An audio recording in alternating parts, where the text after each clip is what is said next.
Смотри, я свой характер показала. Я показала, кто такая Саби, искренне настоящая. Показала, что нет, со мной так нельзя. Нравится вам это, не нравится. Я вот так отреагировала, это я. Выкинула этот букет, там растоптала его ногами, это еще полбеды. Она это в Инстаграм себе вылила, стала на этом хайповать грязно, просмотры собирать. 5 миллионов просмотров. Один из самых ее просматриваемых роликов, это вот как она выбрасывает вот этот букет. И второй раз ее сюда звать, да это просто маразм.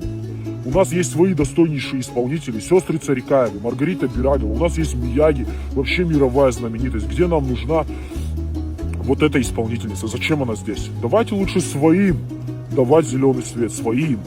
Стоит им медийно чуть-чуть подняться, их маски просто слетают. И вот они показали, насколько они уважают вас, которые их создали, можно так сказать. И делайте выводы, куда вы ходите на концерт. Мохков козактарстам, штырха штыфадулта. Ама шарам сдырдаг захам. Ама оши тижижнов, лома моон ихсам. Валох исват хатбори рыстым.